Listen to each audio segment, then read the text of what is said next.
সবাইকে স্বাগত। আপনাদের পরীক্ষাটি এমসিকিউ হবে। আজকে একটি এমসিকিউ পরীক্ষার প্রশ্ন প্যাটার্ন নিয়ে এসেছি। পরীক্ষার প্রশ্ন প্যাটার্ন যেমন থাকবে সেম প্যাটার্নে আমরা একটি চূড়ান্ত সাজেশন তৈরি করেছি। সাজেশনটি নিতে স্ক্রিনে দেওয়া হোয়াটসঅ্যাপ নাম্বার রয়েছে, ইমো নাম্বার রয়েছে। দুটো নাম্বারের মধ্যে যে কোনো একটি মেসেজ করে সাজেশনটি সংগ্রহ করুন। সাজেশনের মূল্য মাত্র 100 টাকা। আমি বলি স্ক্রিনে যে প্রশ্ন প্যাটার্নটি দেখতে পাচ্ছেন সেম প্যাটার্নে, অর্থাৎ পরীক্ষার প্রশ্ন প্যাটার্ন যেমন থাকবে ঠিক সেম প্যাটার্নে আপনাদের জন্য একটি শর্ট চূড়ান্ত সাজেশন তৈরি করা হয়েছে।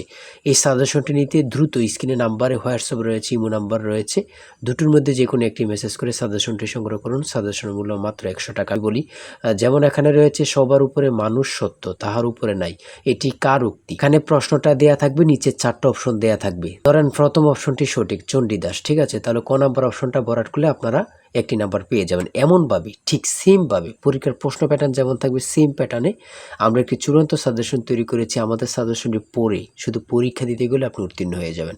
যারা চাকরির কারণে, কাজের কারণে, পড়ালেখায় একটু দুর্বল, অর্থাৎ পড়তে সময় পান না, অবশ্যই তারাই আমাদের সাজেশনটি সংগ্রহ করবেন। আমি বলে রাখি 100 টাকার বিনিময়ে হলো সাজেশনটি সংগ্রহ করে A to Z পড়ে যাবেন। একদম শর্ট সাজেশন, ইনশাল্লাহ আপনি পরীক্ষায় পাশ করবেন। আমি মূল কথায় চলে আসি। আজকে যে স্ক্রিনে প্রশ্ন প্যাটার্নটি দেখতে পাচ্ছেন এই প্যাটার্নটি সুন্দরভাবে সমাধান করে দেখিয়ে দিব, ঠিক আছে? কোন অধ্যায়, কোন কোন বিষয়, কোন কোন টপিক থেকে প্রশ্ন আসে আমি সকল কিছু দেখিয়ে দিব। সর্বপ্রথম রয়েছে সবার উপরে মানুষ সত্য, তাহার উপরে নাই, এটি কার উক্তি? সঠিক উত্তর হচ্ছে চণ্ডীদাসের, ঠিক আছে। তারপরে খ নম্বরে রয়েছে অনিন্দা শব্দের অর্থ কী? সঠিক উত্তর হচ্ছে নিখুঁত। তারপরে 3 নম্বরে রয়েছে সাগরকোনা বাংলাদেশের কোন এলাকার ভৌগোলিক নাম? খুবই গুরুত্বপূর্ণ, কত পরীক্ষায় যে আসছে সেটা আল্লাহ ছাড়া কেউ জানে না। হ্যাঁ, মুক্তিযুদ্ধ চলাকালে বাংলাদেশকে কয়টি সেক্টরে ভাগ করা হয়েছে? আমার মনে হয় 100টি পরীক্ষা যদি হয় এখানে 70 থেকে 80টি পরীক্ষায় এই প্রশ্নটি আসছে। হ্যাঁ, ভাষার ক্ষুদ্রতম একক কোনটি? মানে কি বলবো, কতটা গুরুত্বপূর্ণ যারা পরীক্ষা দেন শুধু তারাই জানেন। তাই বলি অবশ্যই আমাদের চ্যানেলটি সাবস্ক্রাইব ও পেজটি ফলো দিয়ে রাখবেন। কেন? পরীক্ষার নোটিশ, পরীক্ষার রেজাল্ট, পরীক্ষার প্রশ্ন সমাধান, যাবতীয় সকল তথ্য সবার আগে আমরা ভিডিও আপলোড দিয়ে রাখি। আপনি যদি চ্যানেলটি সাবস্ক্রাইব, পেজটি ফলো দিয়ে রাখেন, সবার আগে চলে যাবে আপনার কাছে নোটিফিকেশন। মনে করেন আপনি পরীক্ষা দিয়েছেন, পরীক্ষার প্রশ্ন সমাধান দেখিয়ে দিব, তারপরে রেজাল্টের অপেক্ষা করা লাগবে না, আমাদের চ্যানেলে পেয়ে যাবেন, সকল তথ্য পেয়ে যাবেন, এবং কি নতুন নতুন চাকরির তথ্য পেয়ে যাবে। সার্কুলার দেওয়ার সাথে সাথে আমাদের চ্যানেলে আপলোড দেওয়া হবে। আপনি শুধু আমাদের চ্যানেলটি সাবস্ক্রাইব, পেজটি ফলো দিয়ে রাখলে সবার আগে চলে যাবে আপনার কাছে নোটিফিকেশন। তাই অবশ্যই চ্যানেলটি সাবস্ক্রাইব, পেজটি ফলো দিয়ে আমাদের মেম্বার সদস্য হয়ে আমাদের সাথেই থাকবেন। ভাষার ক্ষুদ্রতম একক হচ্ছে ধ্বনি।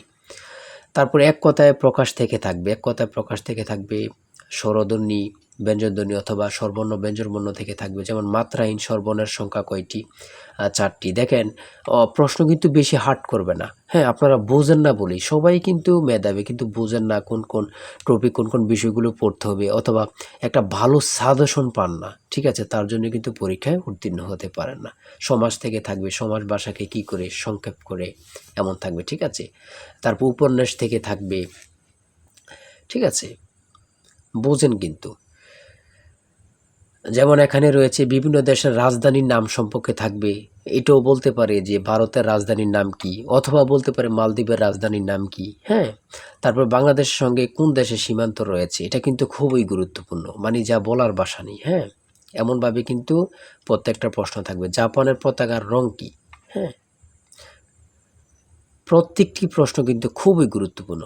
দেখেন এখানে রয়েছে 18 নম্বরে জাতিসংঘের দাপ্তরিক ভাষা কয়টি? কতটা গুরুত্বপূর্ণ যারা পরীক্ষা দেন তারাই শুধু বুঝতে পারবেন। তারপর 19 নম্বরে রয়েছে প্রথম বিশ্বযুদ্ধ কবে শুরু হয়েছিল? বাংলাদেশ জাতিসংঘের কততম সদস্য? ঠিক আছে। তারপরে শুদ্ধ বানান থেকে থাকবে, যেমন এখানে নিচে কমিটিও দিতে পারে, শুদ্ধ বানান কোনটি নিচে এভাবে দিয়ে দিবে 4টা ইংরেজিতে, যেটা সঠিক ওটা লিখতে হবে। ইংরেজি থেকে নাউন থেকে থাকবে, তারপর প্রিপোজিশন থেকে, আর্টিকেল থেকে, কারেক্ট স্পেলিং থেকে থাকবে, এগুলোই থেকে কিন্তু ট্রান্সলেট থেকে থাকবে, অনুবাদ থেকে থাকবে, এটা আপনারা ধরে নেবেন, ঠিক আছে।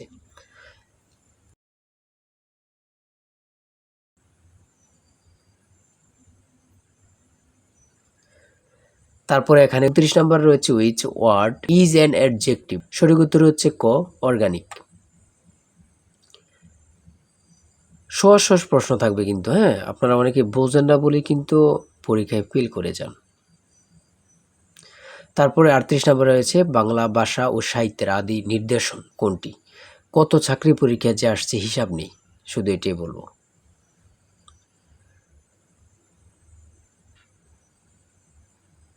অঙ্ক থেকে থাকবে টাকায় 10টি করে কমলা কিনি, টাকায় 8টি করে কমলা বিক্রি করলে শতকরা কত লাভ হবে, এমন ধরনের অঙ্ক প্রত্যেক পরীক্ষায় আসে।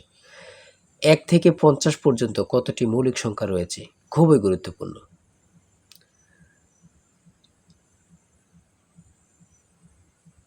ধারা থেকে অঙ্ক থাকবে, হ্যাঁ।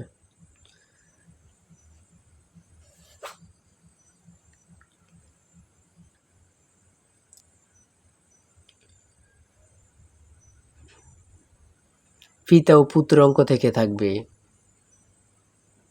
জ্যামিতি থেকে অবশ্যই থাকবে, হ্যাঁ। যেমন এখানে একটি প্রশ্ন দিয়েছে 1 মিটার সমান কত ইঞ্চি, অনেক পরীক্ষায় আসে এই প্রশ্নটি।